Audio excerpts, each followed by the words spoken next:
Morning po everybody. So as your team po sa umagang ito ay commitment po natin. Pero pinamagatan ko po ang lesson natin ng how to discover our actual standing with God. So paano mo madidiscover na ikaw talaga ay committed sa Panginoon Diyos? Marami sa atin, sa buhay natin, tayong lahat, sinasabi natin Kristiyano. Pero how sure are we? If the Lord will come today, tayo bang lahat ay nakita ang ating commitment? Nakita ba ng Panginoon kung saan tayo nakatayo sa umagang ito? So, dito po sa ating pag-aaral, unang-una po nagpapasalamat ako sa mga elders ng Metro Manila sa pag-invite sa akin bilang inyo pong mga ngaral sa umagang ito po. Now, how to discover our actual standing with God? Now, we can know.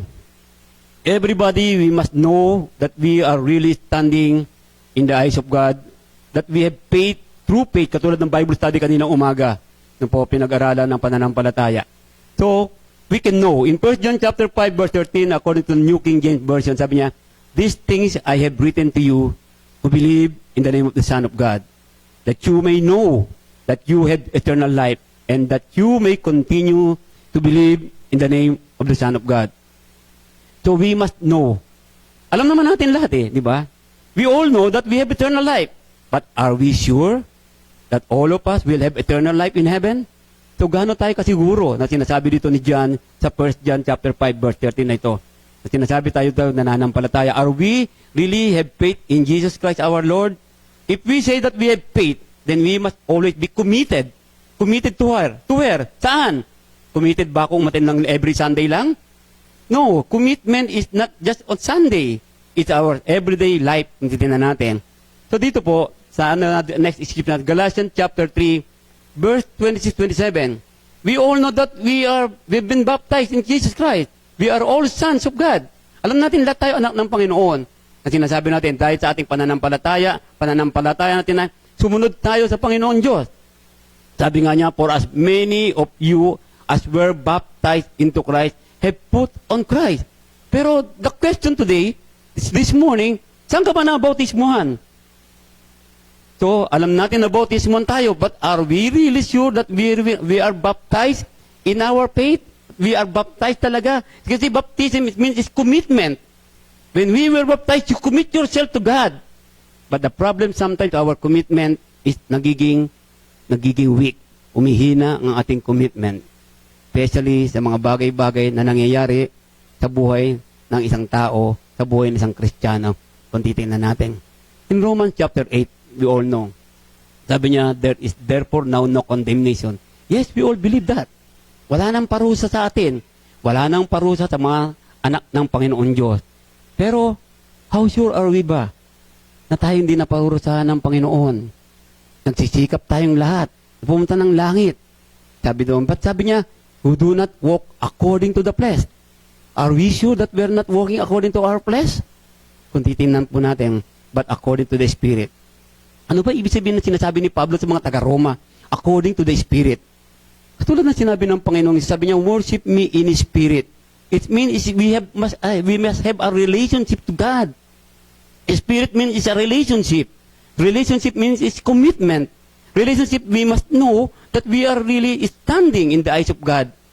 Yun pong ibig sabihin, for the law of the Spirit of life in Christ. Pansinin niyo mabuti pong sinabi sa verse 2. For the law of the Spirit of life in Christ Jesus has made me free from the law of sin and death.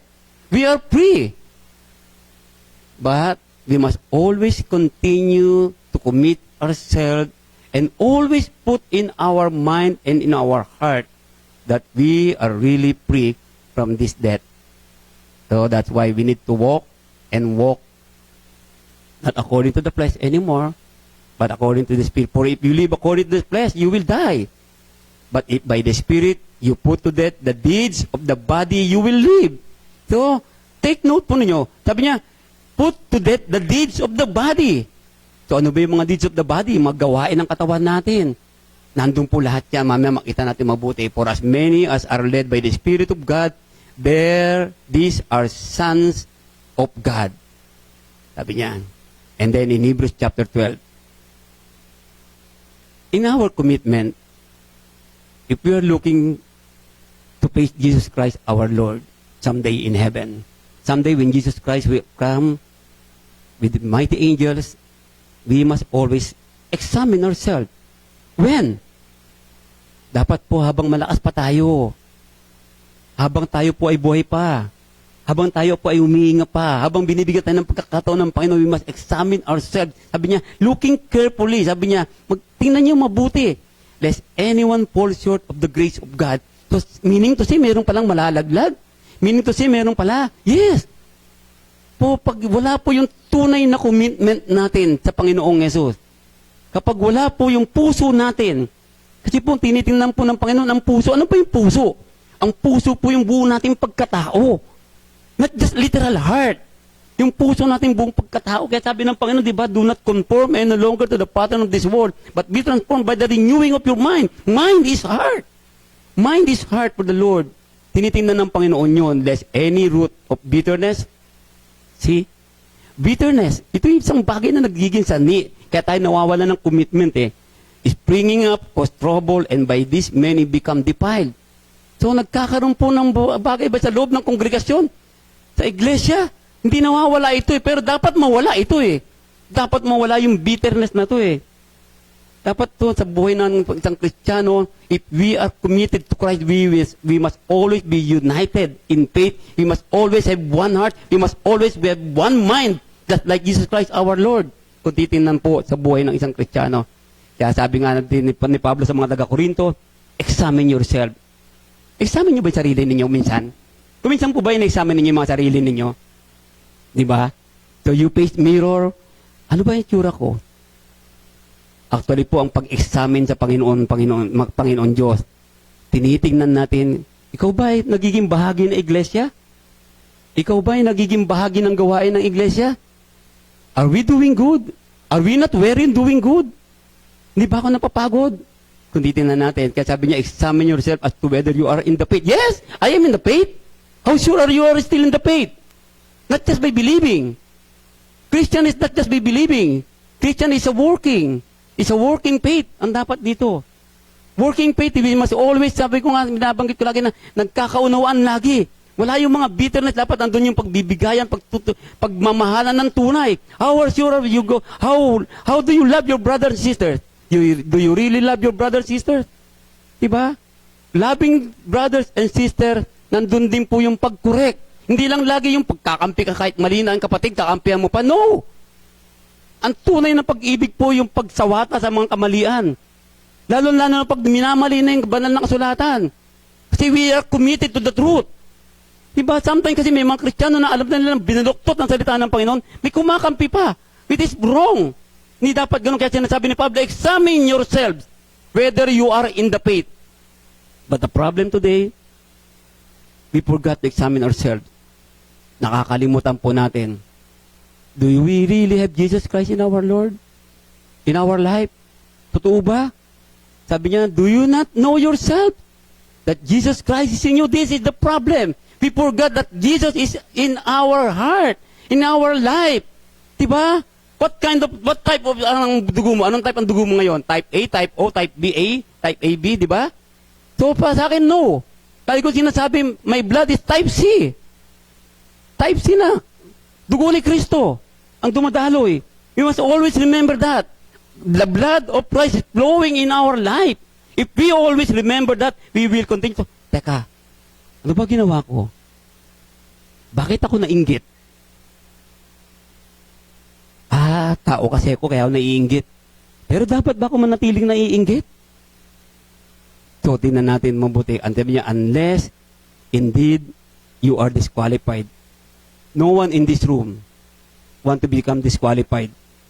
Lahat tayo, we are aiming to be with Christ someday.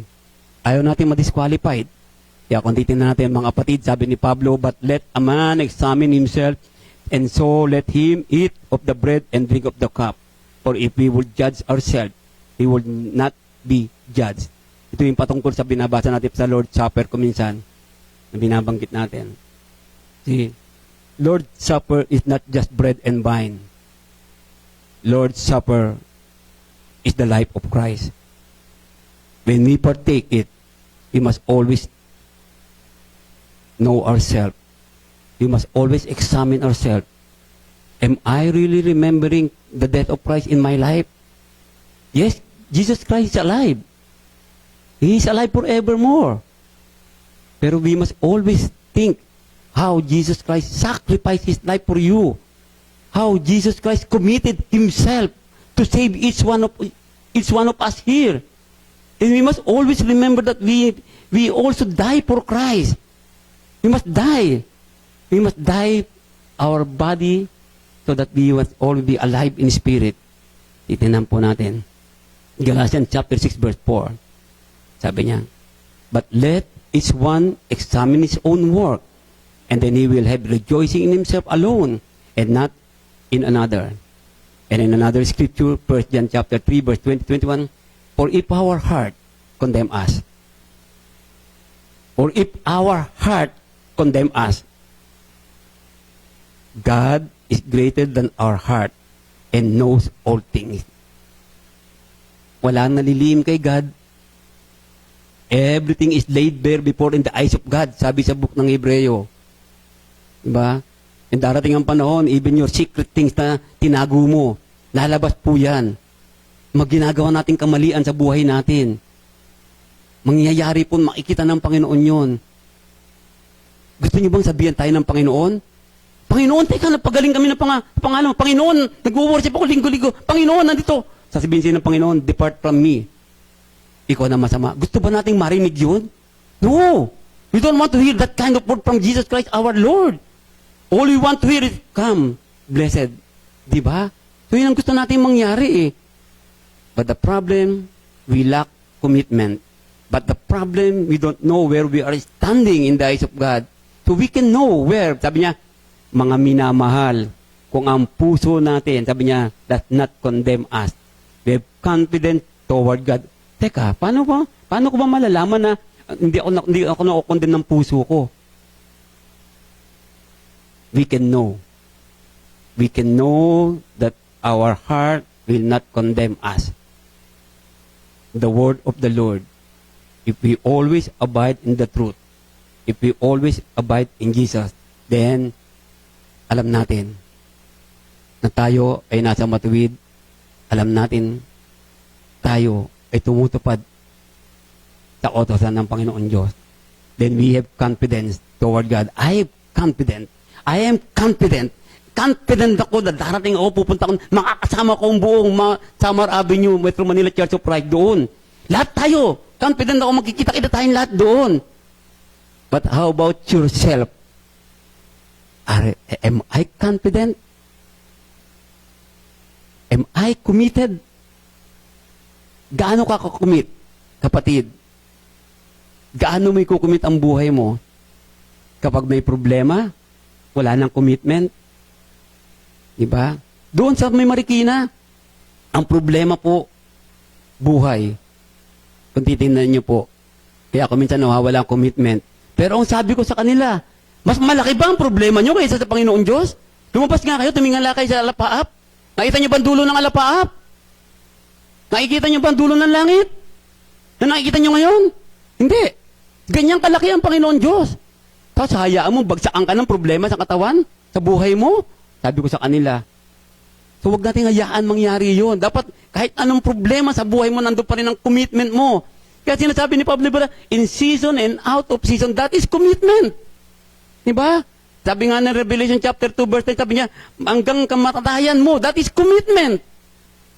Yun po ang commitment na tinasabi dito. Yun po ang pagsisigurado mo na andun ako, paharap ako, tatayo ako sa harap ng Panginoong Diyos na aking tagapagligtas. Ngunit sa buhay natin, in our facing, in our knowing that we are standing in the eyes of God, in our knowing that we are committed to God, there is danger of self-deception. The blindfold of self-deception. Sometimes po, nabubulag tayo mga Kristiyano. Accept niyo po ba yan? Nabubulag tayo paminsan? Di ba? Tinatanggap ba natin lahat na minsan bulag tayo? Totoo po yun. Kahit kami mga preacher, kuminsan nabubulag kami. Di ba? Alam niyo po, mga preacher kuminsan, katulad namin mga lalabas dito, lalabas doon, napapagod din kami. pagod din kami. Pero because of our commitment, hindi dapat mapagod. Sabi ng misis ko, pahinga ka naman. Sabi ko, ang papahinga ako, anong mangyayari? Tama, magpahinga din talaga eh. Dapat talaga magpahinga eh. Diba? Sabi nga, the spirit is willing but the flesh is weak. Diba? Our flesh is weakened. Katulad ko ngayon. Diba? Hold on na. Ilang taon na ako ngayon? Tingnan niyo po. Diba? Sabi ni misis ko, wag daw sabihin ang edad ko. Magsi-64 na po si Brother Danny sa October. Yan niyo po. Diba? Pero, sabi niya, the blindfold of self-deception. Ano ba ibig sabihin to? It is possible to think that we are right with God when we are actually not. Diba? Actually, hindi pala. So, paano natin malalaman ito? Sa buhay natin. Tingnan natin po isa-isa mga kapatid. We can be blind to our own sins and false belief. Teka, ano ba ibig sabihin ng false belief? Marami po. General po yan. Kung minsan po namamali tayo ng paniniwala, namamali tayo ng pangunawa sa buhay natin. Diba? If we, ipauna natin po yung opinion sa katotohanan, mamamali na po tayo dyan. If ipauna mo yung emosyon mo kaysa sa katotohanan, mamamali na po tayo dyan. So yun po nagiging problema natin eh. Sometimes we put first our emotion, we put first our my own opinion sa against the word of the Lord. So yun po nangyayari kung minsan sa buhay natin. Kaya po, nadideceive tayo eh. No po, kaya sabi niya, danger of self-deception. In James chapter 1, verse 16, malinaw na inutos sa atin. It is a command of our Lord. No? Do not be deceived. Pansinin niyo mabuti. Anong tinawag sa atin ng Santiago? Mga minamahal ko. Di ba? Dahil sa pagmamahal ni Santiago, sabi niya, huwag kayong padadaya. Huwag kayong papaloko. Kaya sabi niya, so then, my beloved brethren, let every man be swift to hear. Ano ibig sabihin ng swift to hear? Hindi basta makinig ka lang eh. Dapat yung nakirinig mo, inuunawa mo kuminsan. Sometimes kasi mali ang pagdinig natin, nagja-judge ka agad tayo. Sometimes mali pagdinig natin, yung kagad ay ini-apply natin. So, dapat inuunawa nating mabuti. Sabi niya, then is slow to speak. Pansinin niyo mabuti. Alam niyo ba kung bakit dalawang tenga ng tao? Para marami tayong marinig, tama, di ba? Pero hindi para makinig sa mga marites. No. Di ba? Makinig at makinig ng salita ng Diyos. Sapagkat dito dumarating ang pananampalataya, sabi doon. Sabi niya, let every man be swift to hear, slow to wrath. Yun. Slow to wrath. Ano ba yung wrath? Silakbo. Biglang galit. Galit na galit. Yun ang ibig sabihin eh. So, lahat naman tayo nagagalit, di po ba? Pero sinasabi dito ni Santiago, dahan-dahan lang. Kung titingnan niyo po, actually, inutos nga sa atin ng Panginoon, magalit tayo eh, di ba? Pero huwag tayong magkakasala. Ang sabi niya, but be doers of the word and not hearers, only deceiving yourself. If anyone among you thinks he is religious and does not bridle his tongue, but deceive his own heart. Tingnan niyo po, dinadaya mo ang iyong puso mo. Di ba? Saan kadalasan lang dadaya ang Kristiyano? Sa puso. Alam niyo po kung saan? Sa giving natin paglinggo. Totoo po yun. Maraming Kristiyano po, kulang ang commitment pagdating sa giving. Totoo po yun. Diba? So, sa buhay natin, nadadaya natin ang sarili natin, nadadaya natin ang Panginoon Diyos. Kaya sabi nga niya rito, 2 men went up to the temple to pray, one a Pharisee and the other tax collector. We all know this Bible verse. Alam natin to eh. Diba? Alam natin to eh. Diba? Panginoon, di ako tulad ng taong yan. Kapasalamat ako, sabi niya, I thank you that I am not like other men. See? He thought, okay na siya eh. Maganda yung pananampalataya niya. Pero pansinin niyo yung tao. Hindi ako katulad ng taong yan. Ito dapat ang iwasan natin mga kapatid. Huwag nating hayaan ito na mangyari na, ako'y matatag, ako'y matibay dito eh. Sometimes kasi ito po nangyayari eh, sa isang kongregasyon. Kapag feeling mo, na ikaw na yung may-ari ng kongregasyon, yung mayroong malaking ibinibigay sa kongregasyon, yun po nangyayari ko minsan eh. Diba? Ako din ganito, ako ganyan eh. Hindi ako tulad naman ganyan eh. So yun nangyayari sa buhay natin eh. Sabi niyo rito, pansinin niyo mabuti ha. Nagpasalamat pa sa Diyos ha. God, I thank you. Ganda no? Nagpasalamat pa siya no? Pero pansinin niyo yung panlait niya. Hindi ako tulad niyan. I fast twice a week. I give tithes of all that I possess. Everyone who exalts himself will be humbled. Sabi ng Panginoon Diyos doon. So kung titingnan natin the lesson here in Luke chapter 18.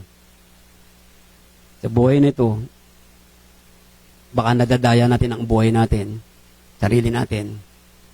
Kaya sabi niya dito sa Romans chapter 10, Brethren, my heart's desire and prayer to God for Israel is that they may be saved.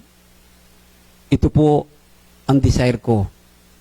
Ito po ang desire ko sa lahat ng Kristiyano, not only in Marikina area. This is my desire for all my brothers and sisters around the world. Ito po yung desire ko eh, na lahat tayo maligtas eh.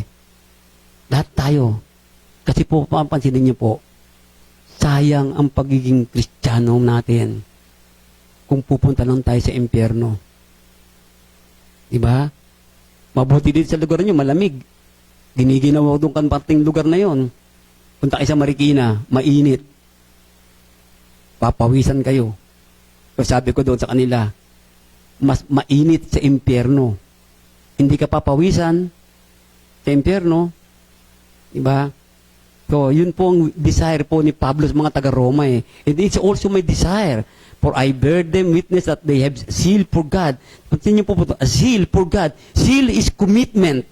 Zeal, ito po yung pagiging matatag, pagiging matibay, pagiging lahat na, pagiging katulad ng Panginoong Jesus.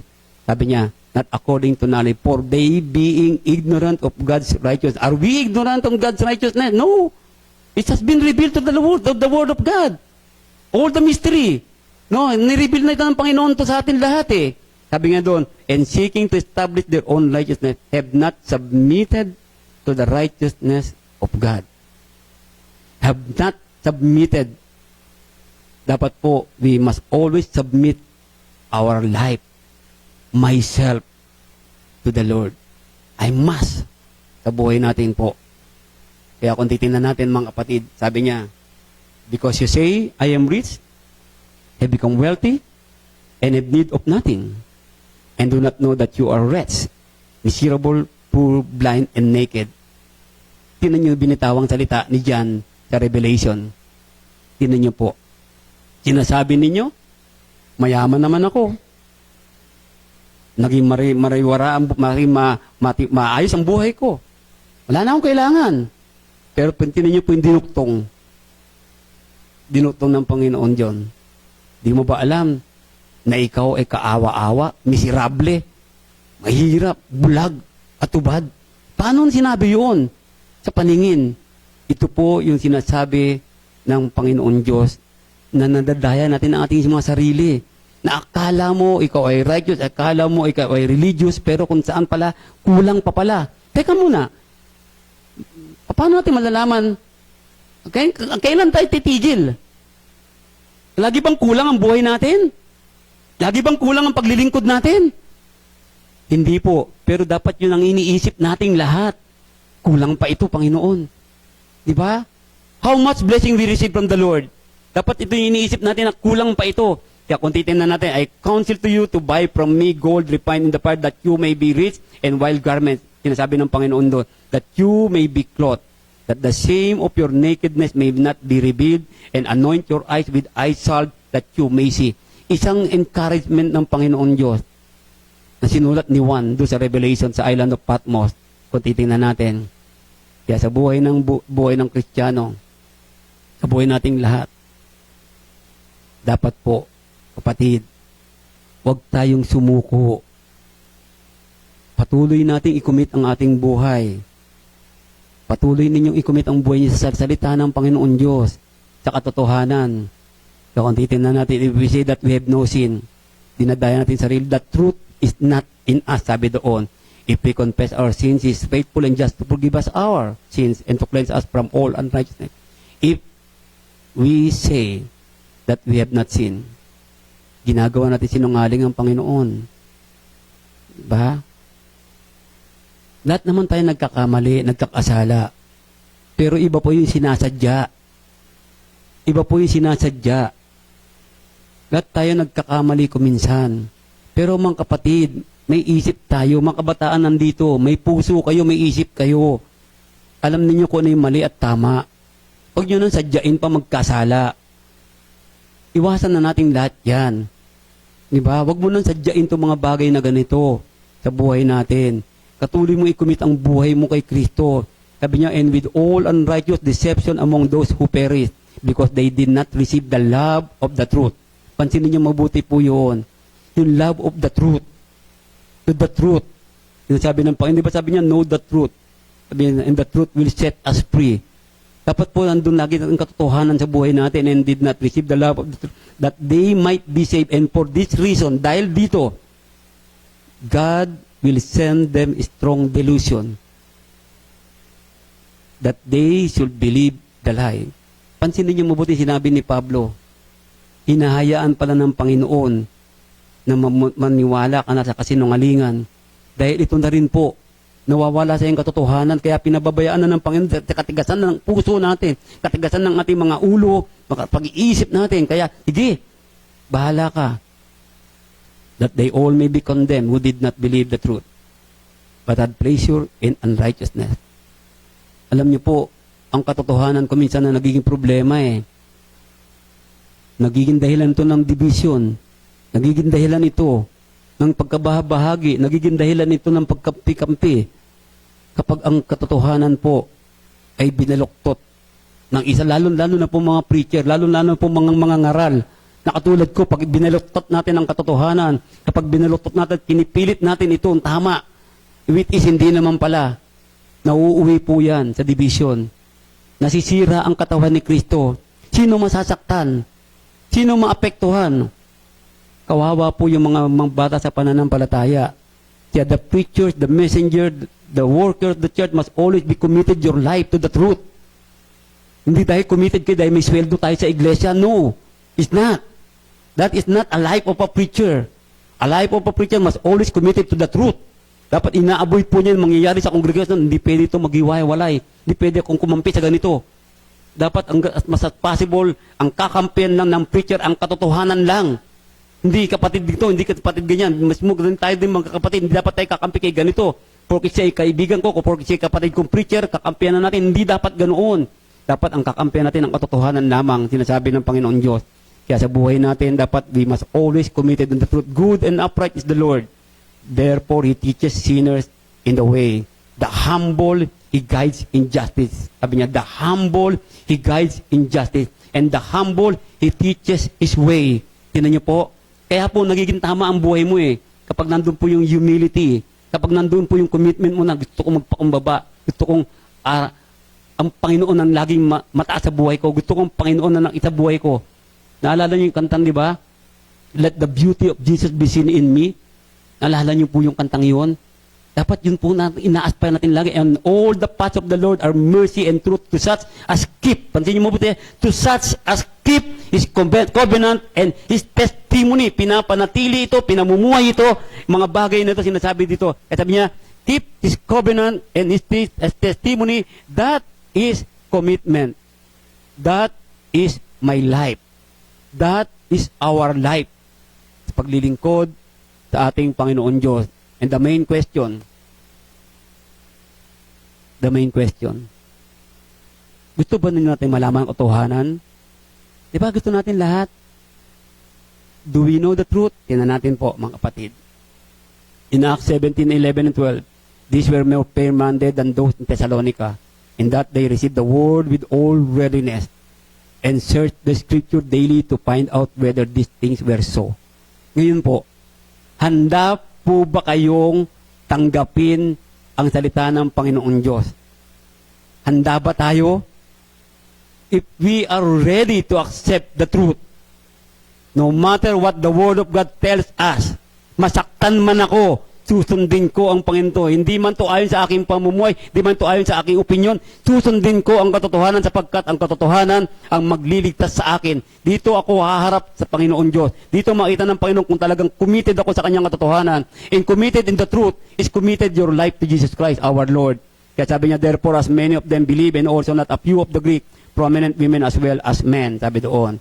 Kaya kung titignan po natin, John 7:17, if anyone will to do His will, he shall know concerning the doctrine, whether it's from God or whether I speak on my own authority.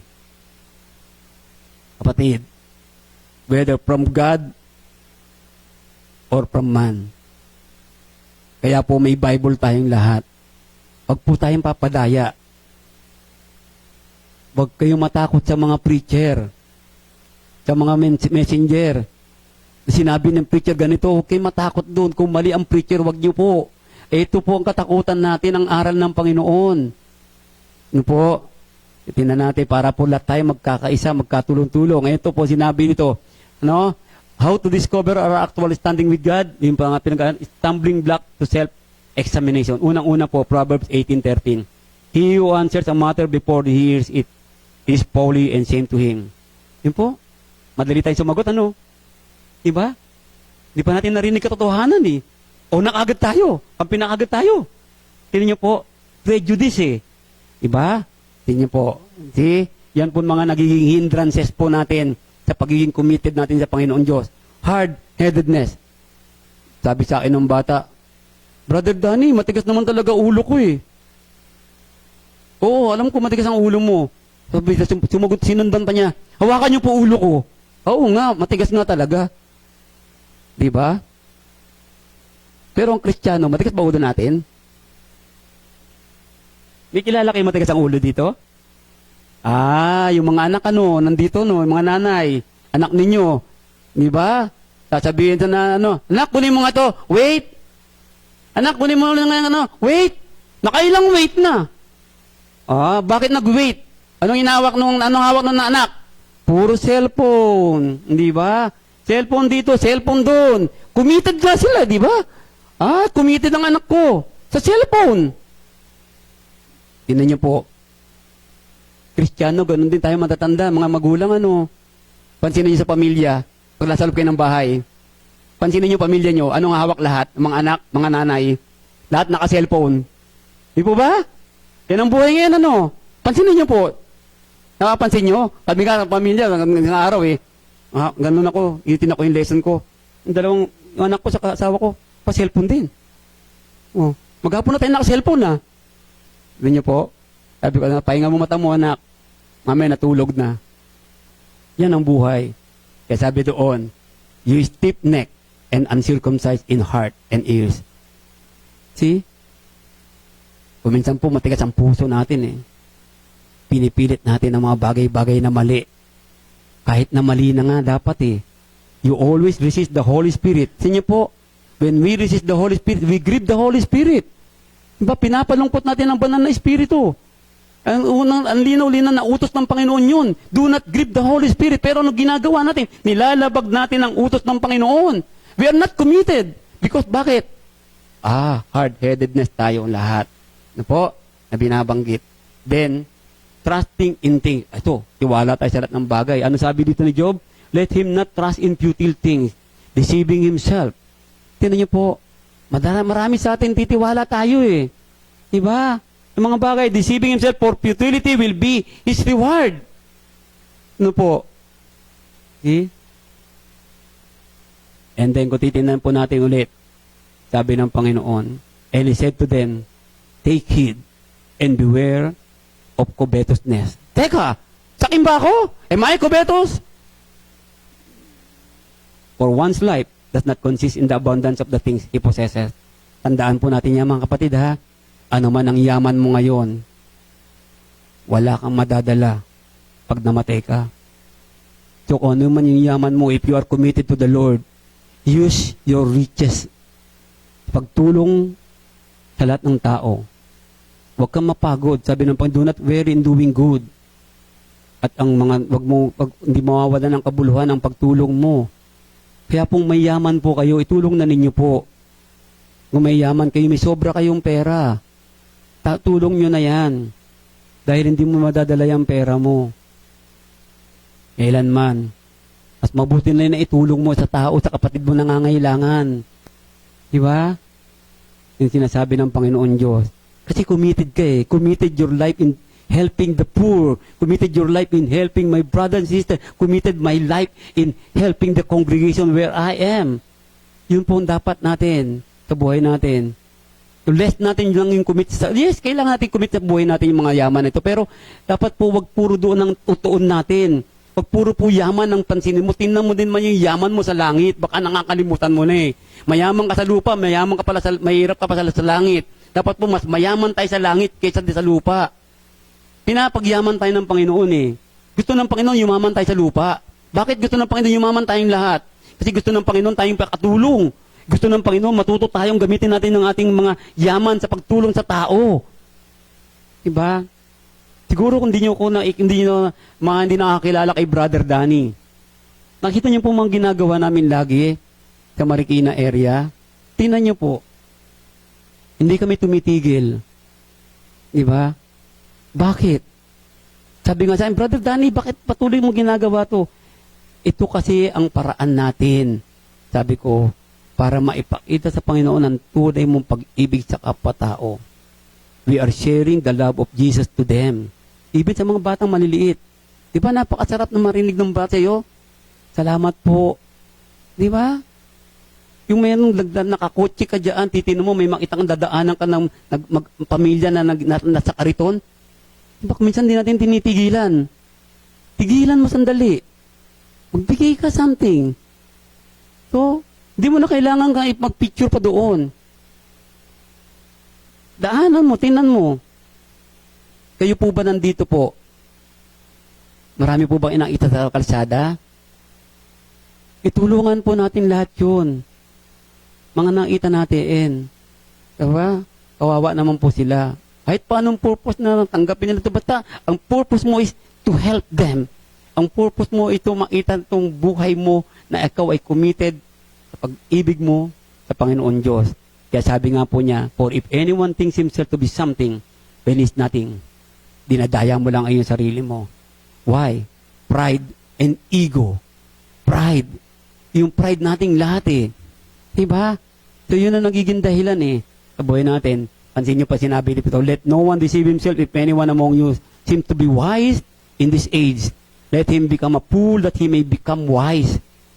See? Because of human wisdom. Akala natin magaling na tayo. Diba? Me, myself, more than 30 years na ako nagpipreach. Tignan niyo po. Pero never kong inisip na magaling ako sa mga kapatid ko. Never kong inisip. Kailangan pa rin po na pangunawaan natin lahat ng bagay ito. Maring di kayo naniniwala sa sinasabi ko. Pero yan po ang katotohanan. Never kong inisip na magaling ako sa mga kapatid ko. Kahit na ako nagpapahayag ng salita ng Panginoon Diyos. Kaya pansinin nyo, hindi ako nakikipagdebate. Ayaw ko makipagdebate. Maraming umahamon sa akin sa Marikina area. Iba't ibang denominasyon. Nahamon nila ako magdebate. Sabi ko, hindi. Debatihin na lang yung mga sarili. Sabi ko sa kanila. Pero dito kapatid, sabi ko gano'n, kaibigan, tawag ko kaibigan, mahal kita. Mag-aral tayo ng salita ng Diyos. Wag doon sa mga doktrina ninyo. Dahil, tinanong, ano ba doktrina nyo, Brother Danny? Wala kaming doktrina. Ha? Wala kayong doktrina? Basahin mo to. Ang siyang kalagay, abide in the doctrine of Christ. Kanino doktrina? Kay Kristo, di ba? Ito yung po maobserbahan natin. Kaya po, dito sa atin natin mga kapatid, na po, umahaba ang aking preaching sa inyo.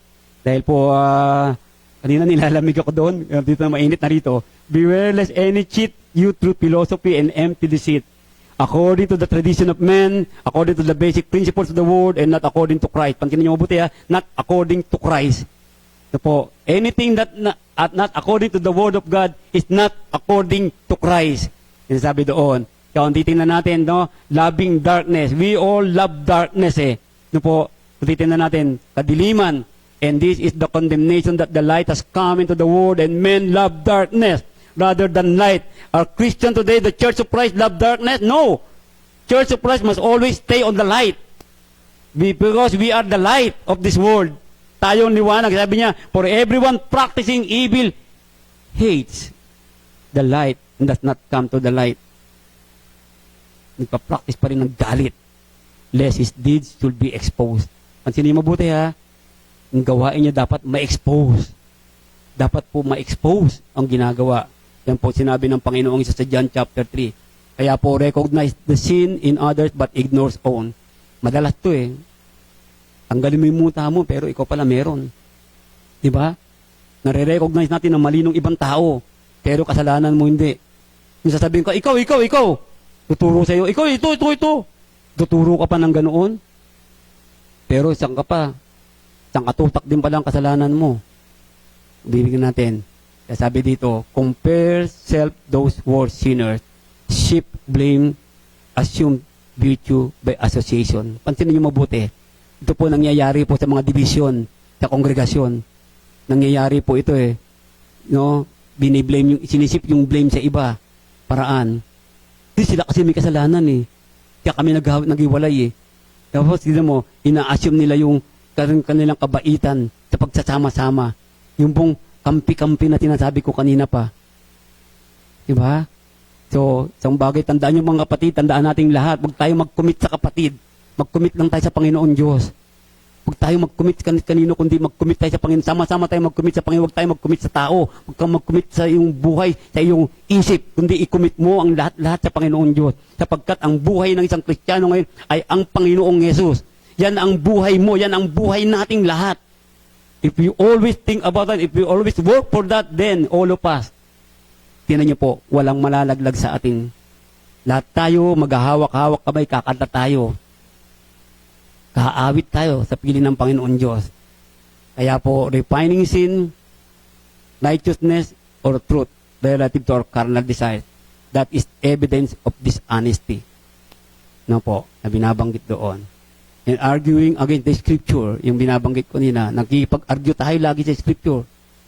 Hindi man dapat natin paglabanan ng Scripture. Kailangan ba natin pag-awayan ito? So, nangyayari po kasi, pinagtatalunan pa itong mga to. Hindi naman dapat eh. If you belong to the Church of Christ, dapat di tayo nagtatalo-talo. Dapat tayo nagkakaisa. Di ba? Kailangan pa pagpatalunan yan. Hindi po dapat pinagtatalunan ito eh. Kaya po, nagiging problema sa buhay ng mga Kristiyano, mga bagay na ito. Yes, we can know by fearing God, by having humility, meekness, honesty, integrity, then continue to study the Word of God and we need to apply it. And most of all, do not forget diligence. Magsikap, maging matibay, maging matatag tayo. And this is the way we discover our actual standing with God and our commitment to the Lord. You will know, we will know, yes, I am committed to the Lord. I am blessed. A lot of you here, I've seen when I'm still younger, now when I'm still old, nakikita ko pa din po kayo. Nakakatawa po. Di ba? Sa mga tumatanda sa pananampalataya, tumatanda sa edad, huwag kayo matakot tumanda. Talagang dyan po tayo pupunta. Pauwi po tayo dyan. Ano po? Nakita ko nga yung mga anak dito, dalaga na. Ano po? Nakita ninyo?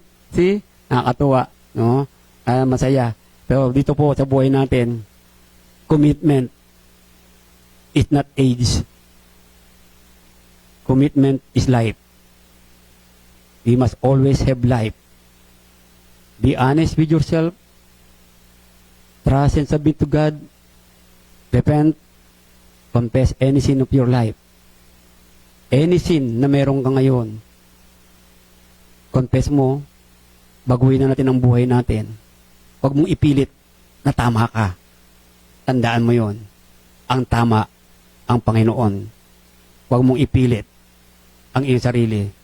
Commit to serving the Lord His way.